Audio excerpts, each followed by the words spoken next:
Good evening and welcome to another edition of Dodgers Dogs as part of the Dodgers Daily Network. My name is Austin Brubaker. I will be your host during this evening. A little bit of an atypical show. Typically what we're able to do here on Dodgers Dogs is we try to keep to a fairly normal schedule as best as we possibly can, usually around Sunday, Monday, Wednesday, and Friday. But today's a little bit of an atypical type of day that we get here, Dodgers Dogs, as part of the Dodgers Daily Network. We are on the watch to be able to see if Kyle Tucker is going to be able to make a decision whether to join the Los Angeles Dodgers or to join another organization. Either it seems like it's going to be coming down to either the Toronto Blue Jays, the New York Mets, or the Los Angeles Dodgers. We're going to be live for at least a little bit to be able to just wait to see if something's going to happen with the Kyle Tucker. There's been a lot of rumblings that there could be a decision that happens today. Could also be a decision that happens tomorrow. I know Steve Cohen, the owner of the New York Mets, has put out a couple of posts on X, on Twitter, kind of just giving the sentiment that everybody's kind of just waiting to see what happens. And so we're going to be waiting to see what happens as we go along. So just a couple of things about the show. Casey is not on the show tonight. He, on Thursday nights, has some officiating that he has to do. I was free on Thursday and wasn't sure if news was going to break, but decided, you know what? Now's a really good time to be able to go live, to be able to just go ahead and discuss a lot of different things. But it's not just going to be a show about waiting and seeing if Kyle Tucker is going to become a Los Angeles Dodger, if he's going to join another organization. It's not just going to be me patiently waiting, refreshing X. It is going to be me providing a little bit of additional insight, as well as taking a look at the Los Angeles Dodgers lineup with and without Kyle Tucker, with a little bit of additional numbers that I've kind of put together. So a couple of different things that I want you guys to know about the show. One, I'm trying my very best to be able to keep up with all the different rumblings that we have on here. If something does break for Kyle Tucker as we go live, please let me know down in the comment section. I might not see it right away, so just keep letting me know as best as you possibly can, and I will get into that as soon as I possibly can during the course of the show tonight. That's what I'm going to be doing, keeping a little bit of an eye out that. But I want you guys to remember what type of player that we're talking about. Whether you're a fan of the Los Angeles Dodgers or whether you're tuning in as a fan of the Blue Jays or New York Mets because you're excited about the team, Kyle Tucker is a really solid player. We're going to be diving into him as an individual player and then how he fits on the Los Angeles Dodgers. And then if the Dodgers miss on Kyle Tucker, if Kyle Tucker signs a long-term deal with Toronto, if he signs a massive short-term but very, very high average annual value with the New York Mets, we're going to be going ahead and diving into both possible scenarios of what this could mean for the Los Angeles Dodgers, whether it is going to be something where the Dodgers go out and get a Kyle Tucker, how good is the lineup going to be, or whether this is going to be something where if the Dodgers go out and miss on Kyle Tucker, whether it's going to be something where what is going to be the next move for the Los Angeles Dodgers. Should be a little bit of a fun show. I know a lot of you guys are tuning in tonight, so thank you guys for tuning in. Hopefully everything is working out fine for the stream tonight. A lot of people tuning in. A lot of people are excited about this. Elishiva Jones, thank you for tuning in. History Man, go Dodgers, and God bless to you as well. Craig Osterberg, Mr. Classics in the house. Bloodhound Little Jeff is here, always with the Blue Jays lose type of message. Turk the Shark here as well with the show tonight. So it might be a little bit glitchy and stuff. I don't know if my video and stuff is completely working out, so hopefully everything is working out fine. Let me know if you guys are dealing with some sort of issues with that. Everything should be set up exactly how it normally is set up, so I think we should be fine right there. What we're going to do first, though, is we're going to go ahead and go through some of the numbers with Kyle Tucker in particular, because I want you guys to be able to remember just how good of a player he is. So what we're going to do is we're going to cut over to Fangraphs right here. This is for the numbers that we have. 2021 through 2025 statistics of all qualified players. So of all qualified players, these are the individual stats for Major League Baseball players since the year 2021, sorted by WRC Plus, the measure that I use most consistently. According to this measure, Kyle Tucker over the past 5 seasons is the 10th best hitter in Major League Baseball of qualified hitters. There's 360 results. Kyle Tucker ranks the 10th best in the past in the past 5 years. His numbers over the past 5 seasons: 277, 365, 514, the triple slash line with 371 weighted on base average, and a it's a 277, 365, 514, 373 weighted on base average, and a 381 expected weighted on base average for Kyle Tucker. Started to read off Corey Seager's statistics. It's 105 stolen bases, 12% walk percentage, and a 15% strikeout percentage as well. Elite, really solid statistics that runs for him the past several seasons. Just going overall at the individual results by year for Kyle Tucker, it is consistently excellent that what Kyle Tucker has been able to produce, even when he deals with injuries. The past 2 seasons, he's dealt with some injuries. Missed half the season in 2024. Last year, obviously, missed a decent amount of time with the Chicago Cubs, but consistently is able to put up really solid results. Overall, the numbers 143 WRC plus the past 5 seasons. It's consistently in the 130s to 140s. Even in the half season that he had, posted a near 180 WRC plus on the season. His wins above replacement is consistently around 5s. And even if you look at some of the projections, so these are the actual numbers up here. These are the projections, either Steamer, the Bat X is the one that I like to be able to look at. The projections consistently have him hitting around 270 with a 370 on base percentage, 480 to 500 slugging percentage, and a 135 to 140 WRC plus type of player, with a guy that walks a ton and also does not strike out a whole lot. That's the thing about Kyle Tucker, is he can get a decent amount of stolen bases. He doesn't strike out a whole lot. He walks a ton and is able to hit for a lot of production. Kyle Tucker is a really good, solid, complete player, somebody that's going to help this club or any club that he's going to be part of be somebody who going to be the best that they possibly can. And adding Kyle Tucker to an outfield that has struggled in the past, let's be fair, the Dodgers outfield has struggled over the past couple of seasons, not reaching the full potential that they have. Certainly last year with some of the struggles with Michael Conforto, obviously. Teoscar Hernandez wasn't the Teoscar Hernandez that we know he can be. The Dodgers outfield needs some sort of boost, and being able to add a Kyle Tucker as a replacement for a Michael Conforto would be absolutely huge for this organization, huge for this team, and make the lineup really good. Kyle Tucker is by far the best hitter that is available on the market right now based on projected results and past results. Free agent wise, he's about 20 points higher in projected WRC plus over a Bo Bichette. He is similar, 20 to 30 projected WRC plus higher than even what a Cody Bellinger is going into this next season, maybe 15 to 20 in kind of those range. He's a pretty significant upgrade in what both of those in what are the projected parts of him. So what I wanted to do right now is take a little bit of a look. What could the lineup be with Kyle Tucker as part of the Los Angeles Dodgers? Again, we're still waiting to see what exactly is going to be the decision for Kyle Tucker going into this season. Just check the chat. Doesn't look like anything has been made right now.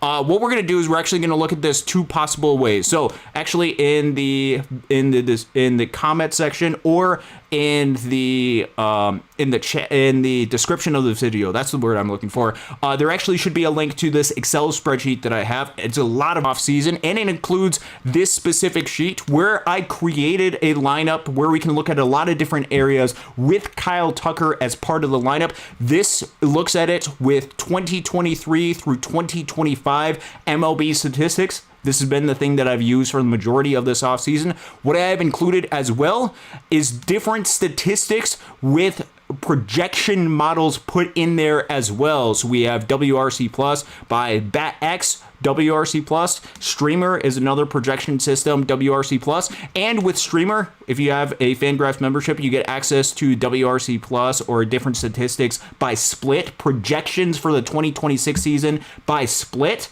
We have right now different projections by versus right-handed pitchers and versus left-handed pitchers. We can go ahead and look at both of those. So what we're going to do is we're going to look at it a little bit of both ways, go a little bit back and forth to see where there is some agreement with what the past statistics and where some of the future projections go ahead for this team. So right now, and these lineups very loose. There's a reason why I have the lineups constructed this way, but there's room for different arguments that we could potentially have.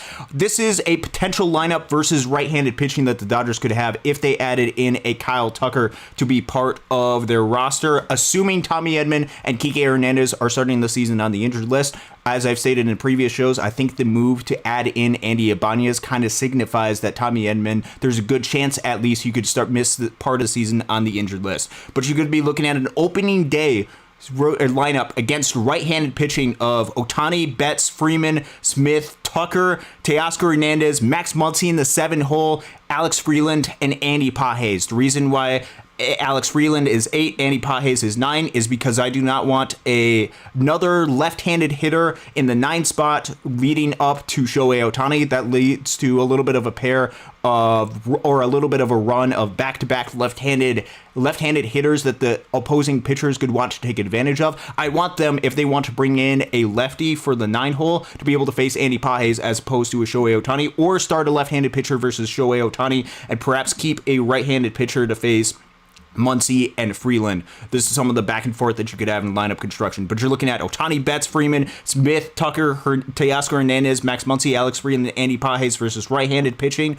You're looking at, man, 6 of them have had a WRC plus against right-handed pitching of 123 or more the past 3 seasons. These statistics are 2023 through 2025 statistics.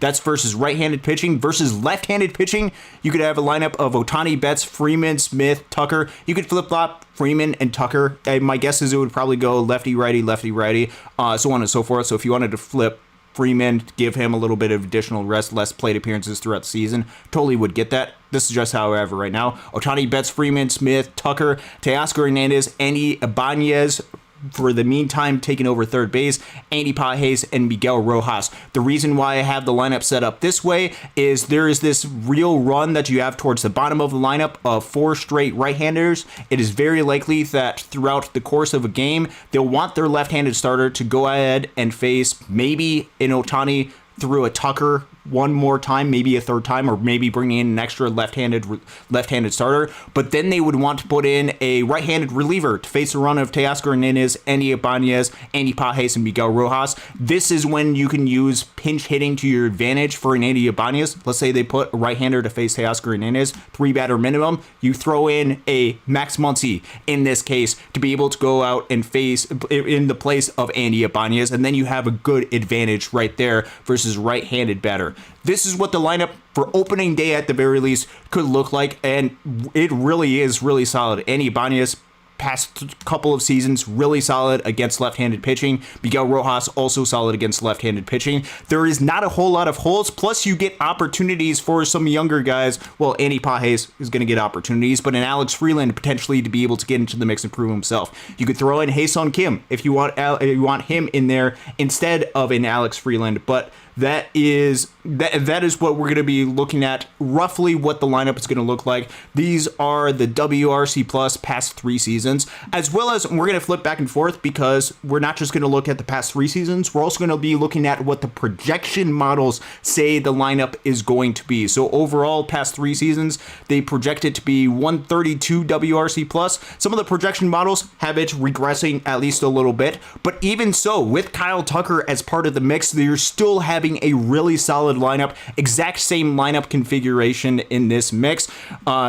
Ohtani, Betts, Freeman, Smith, Tucker, Teoscar Hernandez, Max Muncy, Alex Freeland, and Andy Pages as part of the mix. They're not as positive as Andy Ibanez and Miguel Rojas and what they have been the past couple of years against left-handed pitching. Perhaps that could improve as they go along, but still, overall, you're talking about a lineup up and down that has an average WRC plus 125 and 119 according to projection models, with Kyle Tucker, who's projected to have a splits of, and these are the splits down here, 142 and 124 against right-handed pitching and then left-handed pitching respectively. That is incredibly solid for your team. These are some of the other numbers for some of the other options that are out there. We'll get to them in just a little bit, but you can notice there's a pretty big gap in difference between Kyle Tucker and a lot of the other options that are potentially available for the Los Angeles Dodgers to be able to target for either the second base or outfield position.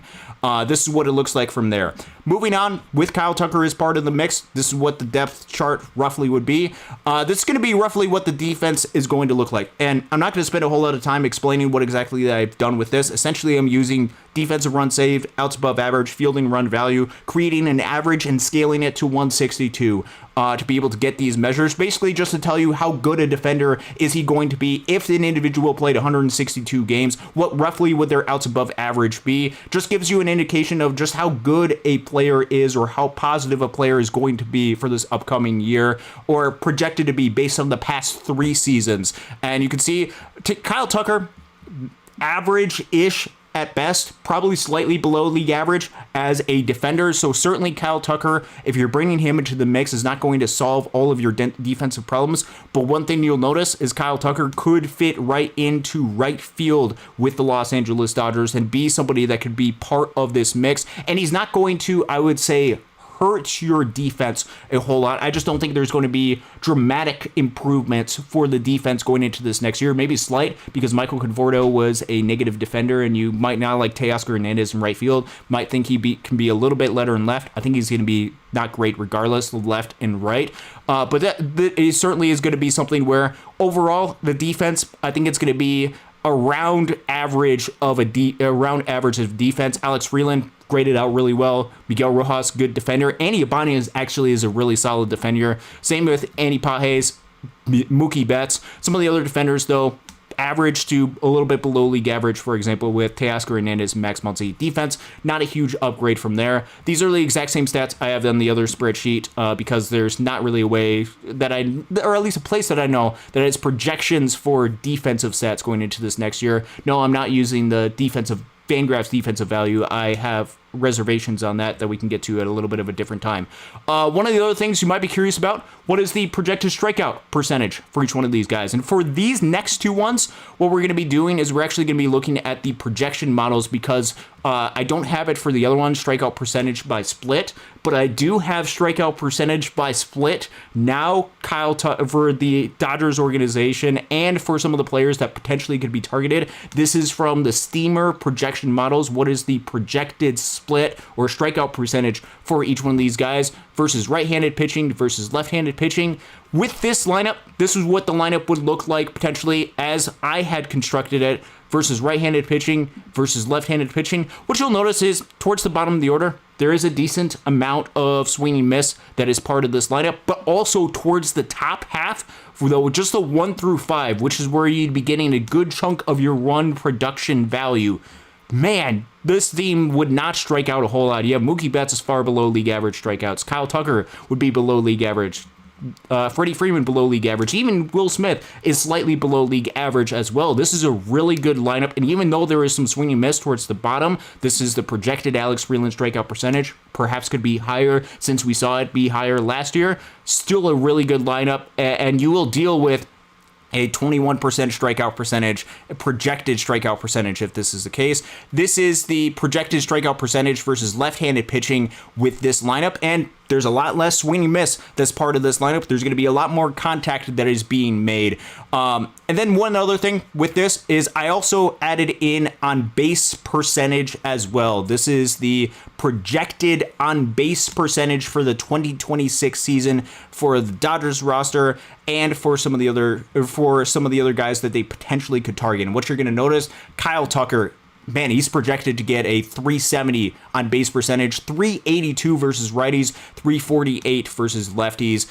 These are the Dodgers projections for Steamer for their on base percentage for this upcoming season versus right-handed pitching. This is what you're looking at. There's towards the bottom of the order, not as much good, not great on base skills versus right-handed pitching with Alex Freeland and Andy Pages. Perhaps that could be something where you could have a little bit of concern about. However, what you wouldn't want to do is move Max Muncy to the 9 hole. The reason why that is opposing teams will just throw a left-handed pitcher to Max Muncy and then follow it up with the Shohei Ohtani every single time. You want to create at least a little bit of difference between Max Muncy and Shohei Ohtani to be able to keep that barrier. But even with there being a little bit less on base towards the bottom 4 of the lineup, excluding Max Muncy, the top 5 is ridiculous. Projected on base percentage versus right-handed pitching would be near 400 for Shohei, 350 for Mookie Betts, 375 for Freddie Freeman, 340 for Will Smith,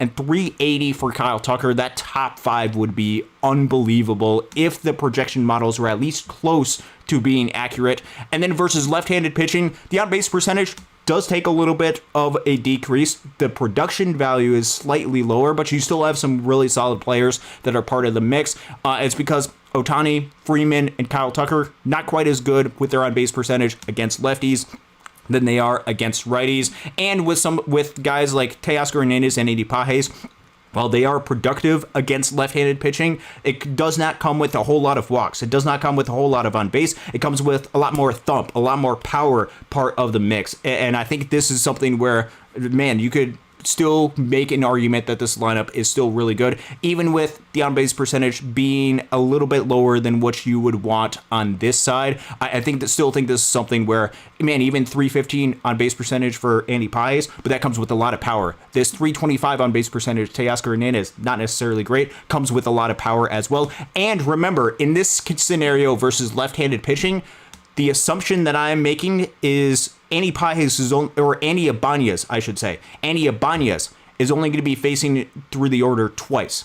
Meaning, as a left-handed starter, my assumption is he goes through the lineup twice, and at most goes through this next run of 5, and they would turn to a right-handed reliever for Teoscar Hernandez. At that point, you could insert a Max Muncy for a high on-base type of guy, and then you're getting a 355 on-base percentage towards the bottom of the lineup. So I really am not overly concerned about this.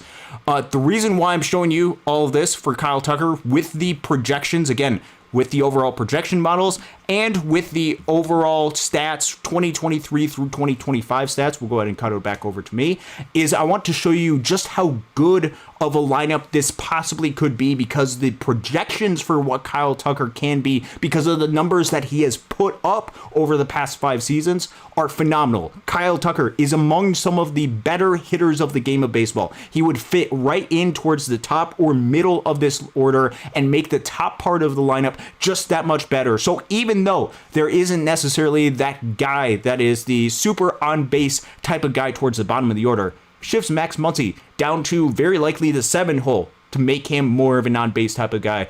Ideally, like somebody on more on base, 8 and 9 hole, and that certainly can be a conversation that we could potentially have for the Los Angeles Dodgers, even adding to this type of lineup if they do go out and get a Kyle Tucker. But the lineup is so solid, and that top 5, top 6, top 7 is so good with adding Kyle Tucker into the mix, to where you would have fortify a roster, fortify a lineup that could be just so solid, so secure if the Dodgers are able to get him. Now, the Dodgers obviously seemingly want to go out and give him more of a shorter term type of deal. Something we've talked a lot about throughout the course of the offseason, because I believe the Los Angeles Dodgers have concerns long term with some of the financial decisions that they are making, and with some of the long term type of contracts that they are giving out to a lot of different players. Let's actually look really quick, because I don't know if it's glitching a little bit when it's cutting back over to me. We'll cut it over to the computer that we have right over here with some of the screens. These are some of the long-term financial commitments that the Dodgers have according to Fangraphs. This just takes the overall average of what they signed, not really including deferrals. But you can see there's a lot of long-term deals that the Dodgers have in the books. Shohei Ohtani signed through the 2023 season. Blake Snell signed through the 2029 season, next 4 seasons. Tyler Glasnow next 2 seasons, plus potentially an additional season after that. Yoshinobu Yamamoto signed through at least 2029, potentially 2031 or 2035 if he keeps all of the money that he, or the contract that he has. Mookie Betts signed to 2032, Freddie Freeman 2027, 2028 for Edwin Diaz. There is a lot of Will Smith signed a long-term deal. Tommy Edman signed a long-term deal. Tanner Scott signed a long-term deal as well. There is a lot of players that are signed to long-term deals for the Los Angeles Dodgers, which means that, and the reason why this is the case, or why the Dodgers should be at least somewhat concerned about signing a player to a long-term deal, is if you add too many of these players to long-term deals. And you can see for a vast majority of these guys, they are entering into their early 30s. And by the time their free agent deal is done, they're either going to be in their mid or late 30s for the most of these players. And if you add too many of those players that are going to get to their mid to late 30s by the end of the contract, eventually they're going to drop off in what their production is. That's going to be one of the things to watch out for somebody like a Mookie Betts. Was last year just a little bit more of an anomaly? Is he going to get a bounce back season? Would probably be my expectation. A lot of the projection models expect him to have more of a bounce back season, but if not, there could be some real concern because Mookie Betts is still signed through the 2032 season. The Dodgers still have him for the next, 7 seasons, including this upcoming season. You don't want to lock yourself into too many long-term contracts that you can't get out of, which would ultimately gridlock your future long-term. That being said, is there an exception? And this is why potentially a Toronto is offering him a long-term type of deal, because is there an exception for somebody who has been a top 10 player in the game of baseball, somebody who's posted a 143 WRC plus the past 5 seasons, which is only been bested by 9 other players. He's in between Vladimir Guerrero Jr. and Corey Seager, ahead of Mookie Betts, Matt Olson, Jose Altuve, Jose Ramirez, Kyle Schwarber on the WRC plus among qualified hitters since 2021. Is there an exception for somebody like a Kyle Tucker, or is the need for Kyle Tucker to being able to add to the mix so severe for the Dodgers? I think our assumption is that the Dodgers would want as short of a term as possible, not just to make sure that they don't get out of this contending window, but also because a lot of the players coming up through their system are highly touted outfield prospects. Certainly, if you add in a Kyle Tucker to the mix, you certainly could use those outfield prospects to go out and trade for other prospects or other areas of need in other positions. But that is something to be able to keep in mind, because it's not just about adding players to that through free agency. It's also with incorporating the roster with good, solid young talent as well. And the younger players that are part of the mix present the Dodgers with an opportunity to be able to succeed in the future. So the question is, what does the actual salary structure, salary contract look like for Kyle Tucker? And are the Dodgers going to be able to give him a seriously competitive offer? Because from what it sounds like Toronto going to give him a long amount of years with the most amount of money guaranteed, not on an average annual value basis, but because they might be giving him a longer term deal. Perhaps this is something where, man, if this is Kyle Tucker and is entering into his age 29 MLB season, perhaps this is the best time for him to make the most money that he can, or get the longest tenured contract, especially with the uncertainty of the upcoming offseason. And you also have the New York Mets, who there's been a lot of rumblings, $50 million average annual value, which I believe is only bested from a luxury tax type of standpoint, I believe, by a Juan Soto, or at least is up there among the very highest payrolls in the game of baseball. Could you see a 3-year, $50 million per year, a 4-year, $50 million per, maybe even a 5-year, close to $50 million per type of deal for Kyle Tucker, to where, man, that type of deal, especially because he could potentially re-enter free agency at some point, is so ridiculous that he takes the money and then goes out and re-enters free agency, and that's going to give him the opportunity to earn more money than what even a long-term deal with Toronto would. What type of offer would the Dodgers have to make to be able to be competitive? Or do the Dodgers just have to get in the ballpark of being a competitive offer, because this is the best place for Kyle Tucker to be able to win a World Series, because this is going to be in a place where maybe the Dodgers give him an opt-out after the next year and pay him a crazy amount of money to be able to win for the Los Angeles Dodgers and be able to enter into free agency, where next year's free agent class isn't the greatest free agent class for hitters. I'm curious to see what the offers are going to be. We will just have to wait to see what he accepts and wait for different rumblings and rumors to be able to come out to what Kyle Tucker has been able to get. That is Kyle Tucker. As far as I'm aware, he has not signed yet to a free agent deal. So what I want to do next is be able to go into some of the alternative options for the Los Angeles Dodgers, because I don't know if Kyle Tucker is going to sign with the Los Angeles Dodgers. None of us know at this point, or at least based off of what I can see and from what I can tell, there hasn't been any notifications that I've put up. There hasn't been any Kyle Tucker signings. What could potentially be the pivot for Los Angeles Dodgers if Kyle Tucker does not sign a deal with the Dodgers, and if it is something where, man, it just costs too much money for the Dodgers to be able to sign? What is the pivot? I'm not just going to give you the names. We're going to be going through what the best fit is, I believe, for the team right now. This is, again, part of the spreadsheet that we have. You can find the link to this in the description of this video to be able to go in depth into a lot of these numbers. We're going to be similar to what we did with the Kyle Tucker splits, be jumping back and forth between 2023 through 2025, the past 3-year MLB season statistics, as well as some projections for different projection models and going through the different options. But I want to first talk and address what the Dodgers lineup looks like entering into opening day this year. Again, this is assuming a couple of different things. This is assuming Tommy Edman and Kike Hernandez re-signs with the Los Angeles Dodgers. Seems like the biggest open secret that is out there for the Dodgers at this point is that Kike Hernandez is going to be able to sign to the Los Angeles Dodgers. However, Tommy Edman, with the signing of Andy Ibanez, I think there is a lot more uncertainty with him being able to make the opening day roster. I think Andy Ibanez fits the role that Tommy Edman would, and so in this case, I'm assuming Tommy Edman is going to miss the start of the season. If he does not, that creates a little bit of a different conversation, but this is what my assumptions are. This is the lineup versus right-handed pitching. This is lineup versus left-handed pitching as of right now, as currently constructed. Now, right now, the lineup versus left-handed pitching is exactly the same, or pretty close to be exactly the same as Kyle Tucker. The only substitution is Alex Call. That's part of the mix. Let's talk about the lineup versus left-handed pitching first. Then we'll get to the righties and why I think the bat they need to get is a left-handed bat that it can get on base a whole lot. We'll be going through that in just a minute.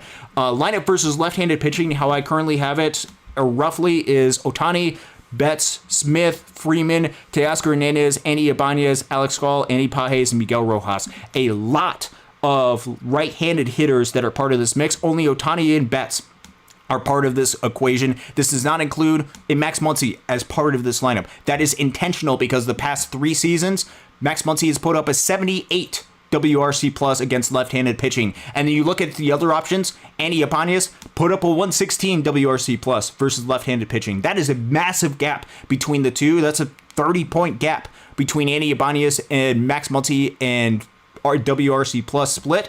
I want to take the guy with the better splits and provide Max Muncy with some rest. Miguel Rojas, also good against left-handed pitching. And Alex Call, relatively solid against left-handed pitching as well. What you're going to notice, there is mostly righties, and you have a good run of right-handed hitters. Again, this is part of the back and forth with the game of baseball, is I am making the other team make a decision of what they want to do with this run of 5 right-handed hitters, because as soon as they decide to bring in a right-handed pitcher, again, this is assuming this is versus left-handed starter, if they bring in a right-handed pitcher to go through these 5 hitters, you know who I have off the bench to be able to hit against right-handed pitching? One of the guys that we have is a Max Muncy. Another guy that they could potentially have is somebody that, even if he's more of a platoon option, the outfielder that's part of the mix, fit in right there for Alex Call. So you can have an easy replacement at some point in the game for Andy Ibanez and for an Alex Call that can hit really well against right-handed pitching, that at some point the opposing manager is going to have to make that decision or give advantageous matchups to the Los Angeles Dodgers. This is the lineup versus left-handed pitching. There's a lot of back and forth. Alex Call, Teoscar Hernandez, left field or right field. Honestly, it doesn't really matter a whole lot. You could make the argument Teoscar Hernandez should be in left field. Totally fair for that argument, but this is kind of what I have it as right now. Versus right-handed pitching, this is how the lineup kind of stacks up right now, or at least how I see it, with, again, assuming Tommy Edman, Kike Hernandez are on the injured list. Ohtani, Betts, Freeman, Will Smith, Max Muncy, Teoscar Hernandez. I have Alex Freeland in the 7 hole. I'll explain in just a minute. And then a person to be able to add to the mix, some sort of player to play the outfield, and then Andy Pages in the 9 hole. The reason why I have the lineup as constructed is, and this is something that I think is going to be important, and we're going to go ahead and flip all the way over here to the on base percentage, and this is the past 3 seasons. We'll look at this by the projection models as well, is what you're going to notice, especially against right-handed pitching. It's true against left-handed pitching, but you have a little bit of an on-base guy. Plus, we've got some substitutes that we can go ahead and throw in for these 2 parts of the order for later in the game. But what is noticeable, especially against right-handed pitching, is you have a bottom 4 of the order, or 3 of the bottom 4 of the order. One of them is not filled, in which the on-base percentage is not necessarily great overall for each one of these guys. What we're actually going to do is we're going to look at the split projections for this upcoming year, just be able to see what the projected splits, because I want to see splits versus right-handed pitching, because some of it is even lower. This is a lineup versus right-handed pitching projection, steamer projection splits for the upcoming year via Fangraphs. You have Teoscar Hernandez, projected on-base percentage of 304 versus righties next year. Alex Freeland, projected on-base percentage of 316 versus righties. And then Andy Pages, projected on-base percentage of 306 against right-handed pitching. What you're going to notice is, especially at the bottom of this lineup, there's not a whole lot of on-base potential. Teoscar Hernandez, Andy Pages, good power hitters to be able to add to this mix, but they don't walk a whole lot, which means the guys to be able to come up for Shohei Ohtani, to be able to be the guy that turns the lineup over for Ohtani, who has a really high on-base percentage, who's got a lot of power to be able to add some run-producing opportunities. I think one of the main things that they need to be able to get to the bottom of this order, especially versus right-handed pitching, is somebody that can just get on base. And the reason why I want somebody to be able to get on base, and a reason why I want it to be a left-handed hitter, is because I think a left-handed hitter is going to provide you with the best opportunity to hit against right-handed pitching well and get on base as well as they possibly can versus this part of the order. And the reason why I have them at the 8-hole part of the hitter is because I don't want that player to be back-to-back with Shohei Ohtani against a left-handed pitcher. I want, if you're going to throw a left-handed pitcher to face Alex Freeland, this player, Andy Pages, and Shohei Ohtani, I want you to face Andy Pages versus a left-handed pitcher as part of the mix, to where, man, if they throw a lefty versus, they either have to throw a righty versus this guy, which is an advantageous matchup, or they have to throw a lefty versus Andy Pages, really good for Andy Pages because he's got a lot of power and a lot of ability versus lefties, or they got to throw a righty versus Shohei Ohtani, which Shohei Ohtani, a lot better, or at least projected to be a lot better versus righties than lefties, and he has shown that in the past as well.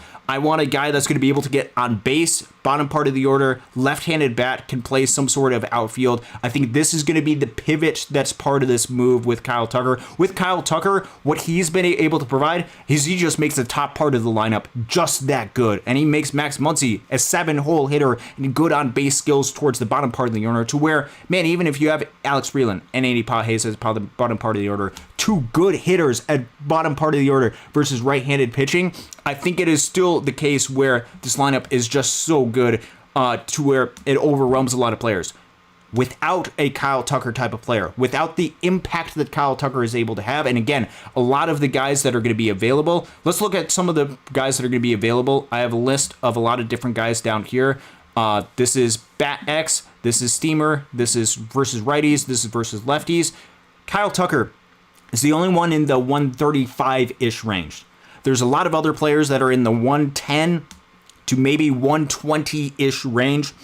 Some of them that are even lower than that. Let's go through each one of these players that potentially could be some of the pivot options to the Los Angeles Dodgers. Start with the one that's been popular as of late, somebody who, if you've watched the show recently, I haven't been as high on, and I don't think is going to be the pivot for the Los Angeles Dodgers, if not Kyle Tucker, and that's Bo Bichette.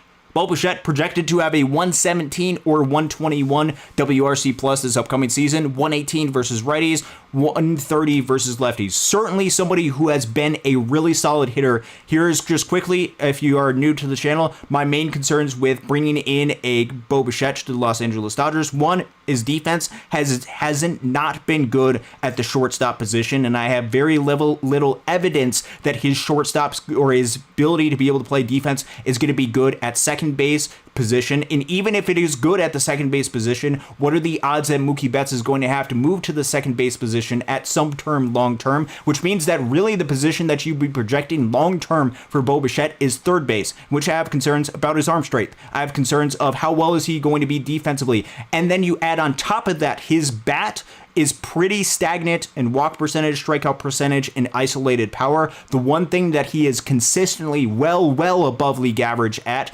is batting average and balls in play, being able to get base hits.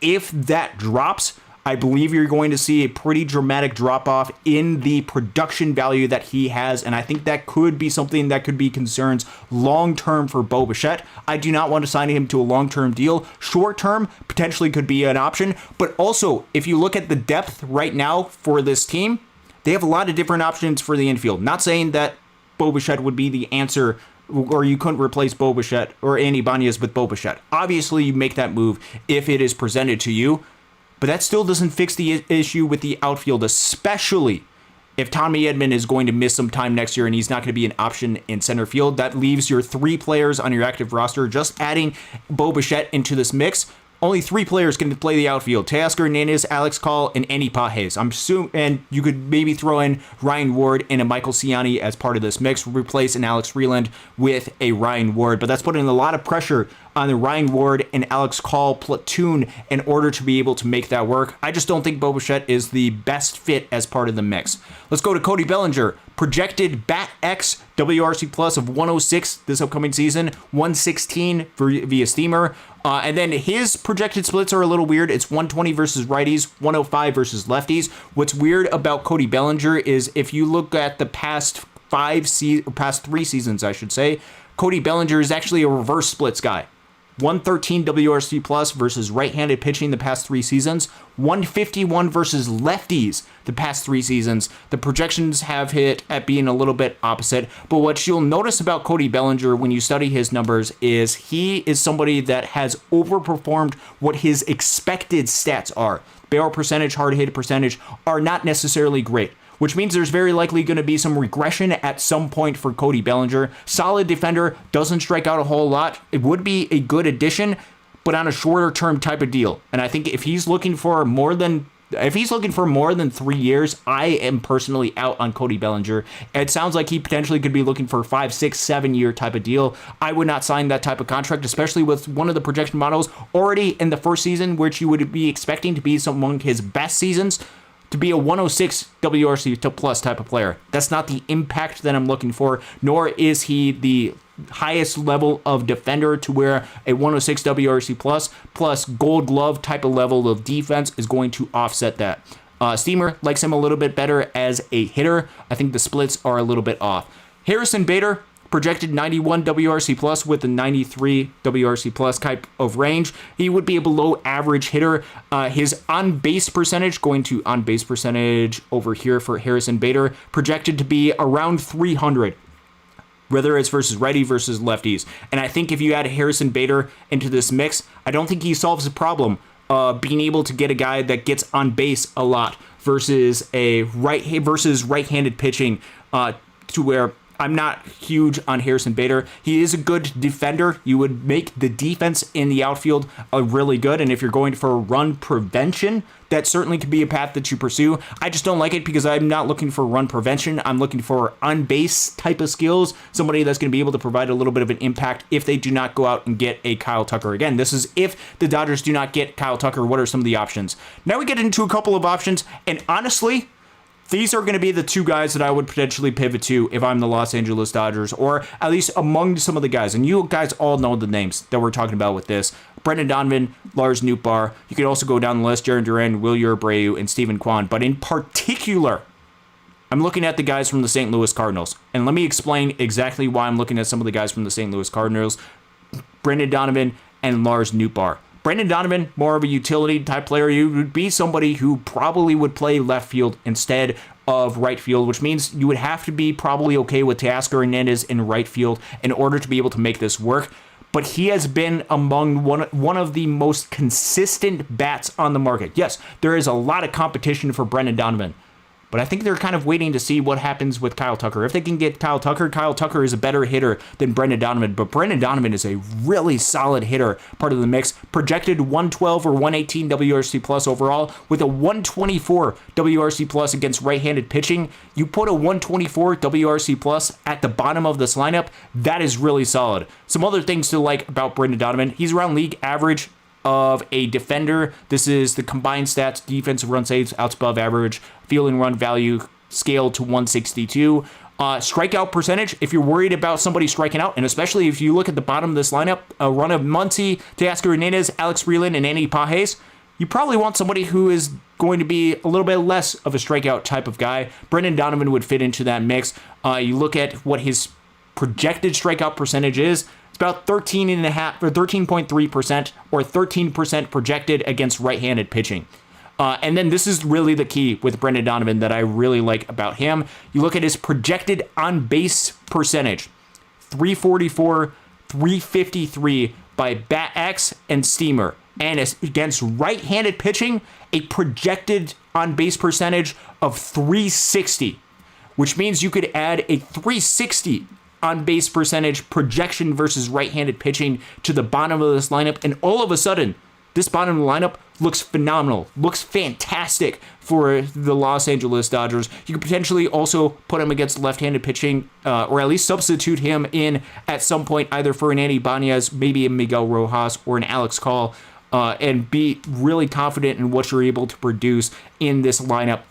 Brendan Donovan, really solid player, and I think as a fit, going out and finding somebody, extend the lineup, extend the order for a Shohei Ohtani, I think you would be a really solid mix. And in addition, let's talk about the other player that's the St. Louis Cardinal, because if you're looking at projections for this upcoming year, Lars Nootbaar, his projections are very similar to what a Brendan Donovan is. The projections for BatX are 113, 1 point higher than Brendan Donovan, or 115 by Steamer, just a couple points lower than what Brendan Donovan is, with a projected 122 WRC plus against right-handed pitching. Again, right in the similar vein with what you are getting from a Brendan Donovan, or potentially what you're getting with a Brendan Donovan. Defensively, round league average as a defender. Strikeout percentage is projected to be about 20%, which is perhaps a little bit higher than what you would want, but also not egregious, not terrible, and especially with somebody who walks as much as Lars Nootbaar does, he is somebody that it's going to take a good, healthy amount of walks. When you have a run of Teoscar Hernandez and Andy Pages and young Alex Freeland is the bottom part of the order, perhaps you want somebody with good on-base skills as part of the bottom part of the order, and then especially if you're looking for somebody that can get on base a lot, this is the projected on base percentage, BatX, and then the Steamer projection models, 336 and 345 for Lars Nootbaar, with a projected on base percentage of 353 for Lars Nootbaar this upcoming year. You look at the potential available options and the top guys by on-base percentage versus right-handed pitching, which is the thing that I am personally looking for the most, because I think this is potentially the biggest need towards the bottom part of the order if they do not get Kyle Tucker. The top is obviously Kyle Tucker, but then the next three are Brendan Donovan, Steven Kwan, and Lars Nootbaar. If the projected price for Brendan Donovan is as high as it is, meaning it's going to cost you potentially one of your top outfield pieces, or potentially a River Ryan, which is a main source of the Dodgers' depth this upcoming season and for future seasons, with him having 3 minor league options. If that is not a price that the Dodgers want to pay, and if the Cleveland Guardians still have a king's ransom out for a Steven Kwan, if you want somebody that fits into this mix with a lot of risk because he is coming back from injury, Lars Nootbaar is actually a pretty solid option, either for left field or right field. Actually, I think he projected a little bit better in right field, so you could potentially even have him in right field and move Teoscar Hernandez in left field. And with him missing some of the start of the season, I think that potentially could make his price point go down. And even just looking at his past couple of years for a Lars Nootbaar. This is also another page that I have on here. Past 3 seasons, it's a 246, 343, 395, 325 weighted on base average. However, if you look at his expected stats the past couple of years, 255, 430 expected slugging, 343 expected weighted on base average. That's an increase of 18 points between what his actual results and expected results were. I get it. He did not have a good previous season or a good season this past year, but still, Lars Nootbaar, if you're looking for an more affordable type of option, affordable type of pivot to be able to get somebody that can have good on-base skills towards the bottom part of the lineup, a good bat that can go out and hit against right-handed pitching, he would be a really solid option. I don't think he's the best option that the Dodgers could get, but a really solid option for the Dodgers to pivot to. Where are some of the other guys? What are some of the other guys looking at? And the reason why I mentioned those guys, I like those guys. I think those guys fit in the best. I don't think that overall they might not necessarily have the greatest upside. And we actually do have some breaking news because all of this is irrelevant. Kyle Tucker has signed with the Los Angeles Dodgers, according to Jeff Passan. This is breaking news that we have right here. Kyle Tucker is a Los Angeles Dodger. Ignore everything that I was just saying about alternative options because Kyle Tucker is and has signed with the Los Angeles Dodgers. We're going to be waiting to see what exactly the contract is. You can look, Jeff Passan just tweeted that out. I have no idea what the deal was going to be for Kyle Tucker, nor is this completely expected. So what we're going to do, let's turn it back over to the lineup with Kyle Tucker because this is insane that the Los Angeles Dodgers have been able to get him. Let's look at the projected lineup that I have. Kyle Tucker to the Los Angeles Dodgers. All this is happening live as we speak. We'll try to get you guys some comments as far as what is going on with the overall contract in just a minute. If you guys know details about what the contract is, please let me know in the comments. But this is the order with Kyle Tucker with the projection models. I'm at a loss for words because I did not expect this going into free agency because Kyle Tucker is by far the best option that could be available. But going into the offseason, I expected a long-term deal for him. And I didn't know if the Dodgers were going to be able to go out and get that. But they signed Kyle Tucker. And what we're going to do is we're going to go ahead and try to... we might potentially get Casey on the show. I'm going to go ahead and call Casey, see if we can go ahead and get him on the show. Actually, I'll send him a text message asking him if he wants to join the show in just a minute. Give me just a second. I'm literally texting Casey right now, seeing if he wants to join the show. We might actually open up a live chat for you guys to be able to join in the show as well. Sorry, this is more dead air right now, but I apologize for this. Kyle Tucker has signed with the Los Angeles Dodgers, and now you are looking at this for your lineup, potentially for the Los Angeles Dodgers. You're looking at Ohtani, Betts, Freeman, Smith, Tucker, Teoscar Hernandez, Max Muncy, Alex Freeland, and Andy Pages as a potential lineup for the Los Angeles Dodgers. Again, this is assuming that Tommy Edman is going to be missing the start of the season, assuming that you're going to be out Kike Hernandez to start the season. Versus left-handed pitching, even with Kyle Tucker versus left-handed pitching, Ohtani, Betts, Freeman, Will Smith, Kyle Tucker, Teoscar Hernandez, Andy Ibanez, Andy Pages, and Miguel Rojas. Again, Andy Pages probably 2 times the order through, but once they get around, you can go ahead and turn to a Max Muncy. This is absolutely unbelievable. I have no idea how many years we actually got for a Kyle Tucker, and I'm still waiting to be able to hear from Casey to see if he wants to join the show. If he does, we'll get him on as soon as we possibly can. If he's not available, that is totally fine. We'll probably join in with you guys. But Kyle Tucker is one of the better hitters in the game of baseball, and now you're looking at a lineup that is just ridiculous on paper. Overall for his projections this upcoming season, 137 WRC plus or 136. 142 versus righties, 124 versus lefties. Let's actually, what we're actually going to do, cut it back to me. Let's go over and repeat again just how good he is. It looks like Casey is en route. He probably will be joining the show in a little bit. We're going to stay live for a little bit. This might be a long show tonight. We're going to be up for quite a while because Kyle Tucker is a Los Angeles Dodger. And yeah, it just confirmed Fabian Ardaya with Ken Rosenthal just retweeted it. Kyle Tucker is a Los Angeles Dodger. This is what Kyle Tucker has been able to produce. And it looks like Casey, potentially in about 20-ish minutes, could be joining the show.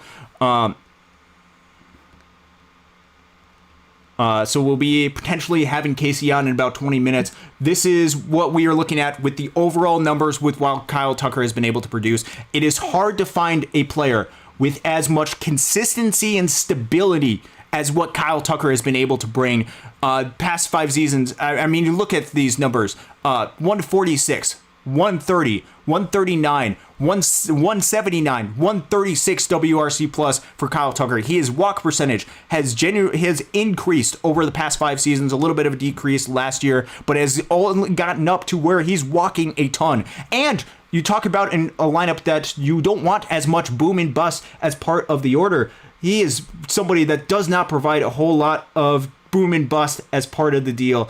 That is amazing. Let's see if we can find some of the details of what some of the contract projections are in just a minute. It seems like, according to John Heyman, Kyle Tucker is headed to the Dodgers on a short-term deal. This is the best possible scenario because he is the best player available. He's a better player than Cody Bellinger. He's a better player than Bo Bichette. To be able to get Kyle Tucker on a short-term type of deal with the numbers that he's been able to produce, unreal for the Los Angeles Dodgers. Unbelievable. I'm so amazed right now. Nora Ortega right now with the $1.99 super chat. Buy yourself a hot dog at Costco. Share it with Casey. I'm not around Casey, so it might be something where I'll eat half of it and send him in the mail.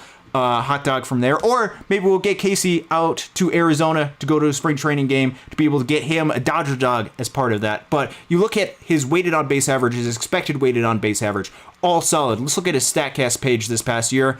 A lot of red. That is part of this page. He makes really good swing decisions. Let's actually take a look at that. We're going to be bouncing back and forth with some of the numbers. Let's look a little bit deeper. Some of the more nerdy type stats. Let's look at the swing percentage, contact percentage, all stuff. I mean, zone contact percentage, 87.5% to 90% zone contact percentage.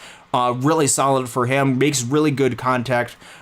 Overall, his swing percentage has dropped down a little bit, which has correlated really well with his more patient approach at the plate. You look at the calls plus swinging strike percentage against him, and it's so low for a Kyle Tucker to where he's such a good player. What also is something you'll notice about him, let's cut back over to here, is the type of profile of the player that he has. He's going to pull a lot of balls that are in the air. His ability to be able to get the ball in the air consistently, his air percentage anywhere between 60 and 73% is just outright consistent for the Los Angeles Dodgers and does not hit the ball on the ground a whole lot. His numbers are just ridiculous on the season. So what you're getting with Kyle Tucker is you're getting somebody who is consistent all around as an individual player. You're getting somebody who does not strike out a whole lot, going to get you a ton of walks, and going to provide a little bit of some pop in the bat. And something that I've talked about a little bit about, you're talking about 3 of the past 4 seasons having 25 or more stolen bases that are part of the mix. Unbelievable type of stuff. And he's not just doing this because he's relying on batted ball data. It is all consistent. It is all backed up. Kyle Tucker, as we had mentioned at the top of the show when we were going into this, Kyle Tucker has been a top 10 hitter in the game of baseball over the past 5 seasons. 143 WRC plus. That's 10th among qualified hitters. If you sort it by WAR, wins above replacement for Fangraphs, he is also 10th in this category. I'll finally load right here. He is 10th in between Mookie Betts and Marcus Semien over the past 5 seasons. Kyle Tucker is a Los Angeles Dodger, just unbelievable, and it makes this lineup just so good. I'm just going to keep going back and forth on this before we get Casey. That's going to be part of the mix. Hopefully we'll be able to get him on pretty soon. Just unbelievable with what the Dodgers have put together. Kyle Tucker added to this lineup on a short-term deal. I don't know if we have any additional details. I have not been able to get any of this, but some other things to be able to keep in mind is because it's a short-term deal and because the Dodgers did not have to go out and trade anybody, all of the different outfield prospects are still within the organization to be able to use them for different trade pieces. And you talk about the outfield. This is the part that is just so good for the Los Angeles Dodgers. Let's go through some of the names of outfielders and what they were able to do last year. Let's talk with Great Lakes, the level that I follow a lot.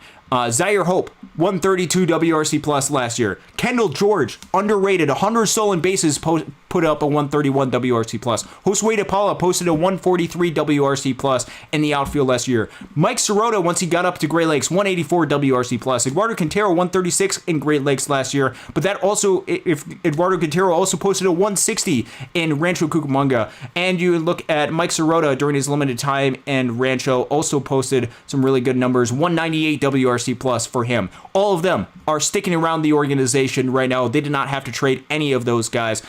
James Tibbs, who they got in the trade once he came over to Tulsa, 155 WRC plus and 143 for Zach Earhart, both part of the Dustin May trade, still part of the organization. You still have a Cole Myers, who posted a 127 WRC plus, is really underrated and was really solid, 143 with Great Lakes, still part of the organization. All of these guys are still part of the organization, and they will not be blocked long-term because of the deal that Kyle Tucker has. Again, I'm not sure exactly what the deal is or what the terms of the deal are, but if we'll be waiting to see what exactly those deals are. Again, we're waiting for Casey to be able to join, but still, all of the different prospects that they have, Alex Freeland, Dalton Rushing, still part of the mix, and you still have room for a Alex Freeland to be able to be on this team long term. Now, there's a couple of players that this roster does impact, because if we go over to here for the overall roster, 40 players on the roster, there is going to have to be a corresponding move. Here's going to be my plea to the organization. You had Ryan Ward added to this roster as insurance for this team. Ryan Ward, I did not mention as part of this mix because I think now it is very obvious that now's the time to be able to trade Ryan Ward. Ryan Ward posted a 132 WRC plus. He had 36 home runs. He had grown and become everything that you possibly could be for an organization. Now that you have Kyle Tucker, even though it's signed short-term type of deal, your outfield is set. It's Teoscar Hernandez likely in left field, Andy Pages in center field, Kyle Tucker in right field. There is no room for Ryan Ward to be on this team as part of this mix. He can play left field, he can play right field. Alex Call can play all three defensive positions in center field. And without a Tommy Edman as part of this mix, let's actually cut this back over here because I think this is really important to be able to keep in mind.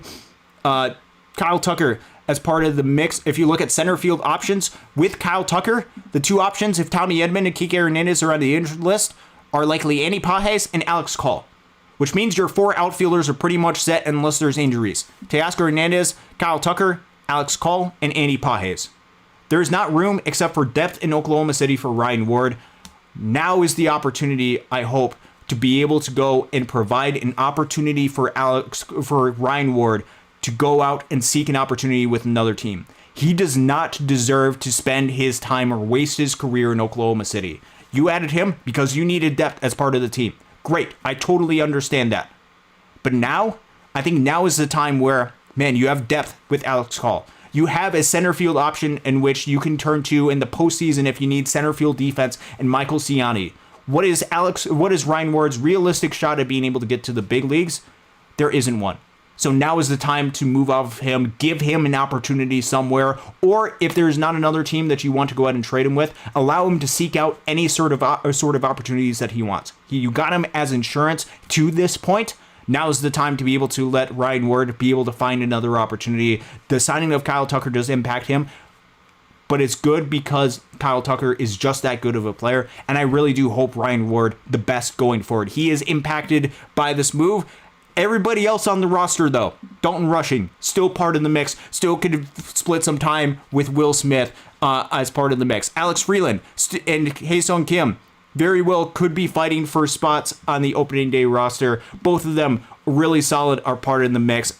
All great guys as part of the mix. Here is the deals, and this is unbelievable with Kyle Tucker and his deal. And this is reported by Jesse Rogers that I am seeing right now.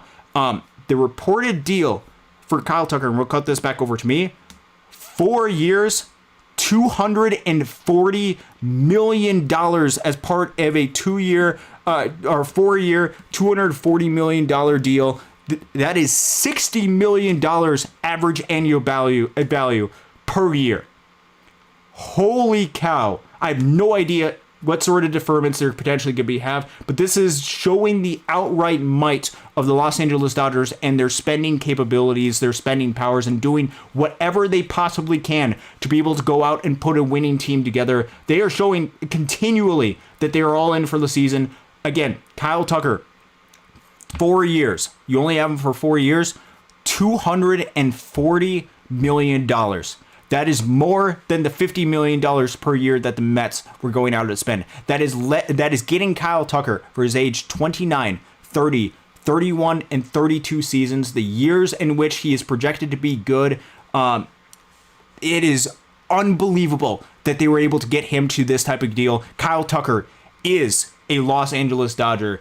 I'm texting Casey right now, see if we can get him on at some point pretty soon, maybe in the next 10 minutes or so. Hopefully we can get him on the show and be able to do a live show together. I believe we should be able to do it on this show, or if Casey wants to start another show, we could be able to do that as well. I'm not sure exactly. Just stay on this show until otherwise. But Kyle Tucker has been able to sign a long-term deal with the Los Angeles Dodgers. Just unbelievable. Statistically, the best player to be able to be part of this mix. And they still have all of their trade chips to be able to do whatever they want with them. Now, Kyle Tucker, 4 years. 4-year deal with the Los Angeles Dodgers. How does that impact some of the other players that are part in the mix? For example, we talked a little bit about earlier with some of the outfield mix. If you're talking about projections of when they could join the team, some of the guys that are going to be projected potentially to join the team as early as this upcoming season, guys like James Tibbs III and Zach Earhart, they very well potentially could be impacted. Let's go back over to me because I actually want to go into some of the roster resource in just a second. Give me just a second to be able to put all of this together. Kyle Tucker, 4 years, $240 million deal. There is a lot of outfielders that are towards the upper levels of the minor leagues that are going to be impacted by this deal. And, I mean, you look at all these guys. And Teoscar Hernandez has 2 years left on his deal. Potentially could move on. Andy Pages, they potentially could move on for at some point as part of this deal. But you also have a lot of different guys.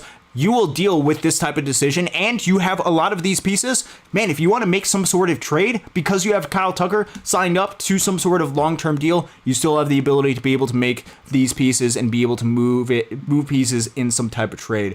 What we're going to do right now is I'm going to go ahead and start some sort of Google Meets. Give me just a second. We'll go ahead and cut this back over to me, and we'll be able to get this going in just a second. Started instant meeting. Sorry, I got to send this over to Casey in just a second. So I want to make sure that we can be able to get him as part of the mix. And so let's go ahead and copy this back and forth. This is going to be a little bit clunky. I apologize for that. It is one of those things where, man, if we have the opportunity to, and I don't know why my screen went all like that. What we're going to do is with this, we're actually going to cut back over to full screen. Right here, you'll be able to get a little bit of insight into here, just because, actually, I don't know why it's being all weird and stuff with this right now. We'll cut back over to here. I'll just be really small as part of this, and we'll try to send this over to Casey in just a second to be able to get this, and we'll try to fix all of this. Again, I apologize for this. Was not expecting all of this to be able to take place, but we're sending Casey a Google Meets invite, and then we'll try to be able to fix the screen of what we have for both of us that are part of the mix in just a minute. So I'll be working on that as we go ahead and go along.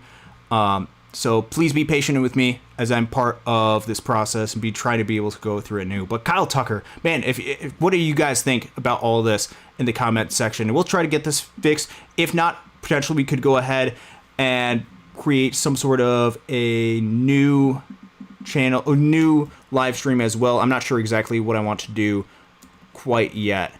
So give me just a second to be able to put a lot of this together. To have to go through and edit all part of this. I appreciate all of your guys' patience with all of this. Actually, what I'm going to do with Casey right now is I'm going to actually recommend we probably create a new live stream with this. Give me just a second. I'm going to go ahead and talk to Casey. We're going to create a new live stream. We're going to talk together about this just because some of the settings that I have are a little bit weird. And we're going to go ahead and do this in just a second. So what we're going to do, we're going to create a new stream. We're going to be back at it with you guys. I can't thank you guys enough. We're going to be back at this as soon as we possibly can, Casey and I. So be tuned. There's going to be a new link. I'll try to put that link into the comment section of this video. Casey and I are going to be breaking down the Kyle Tucker news as we possibly can. And so Casey and I be going on together. Stay tuned. In the next 5 minutes or so, Casey and I will be back live together in a new stream that we'll be going to. Stuff going on a little bit weird with the stream that I have right now. We will be back. Stay tuned for that. Another live stream coming up in about 5 minutes because Kyle Tucker is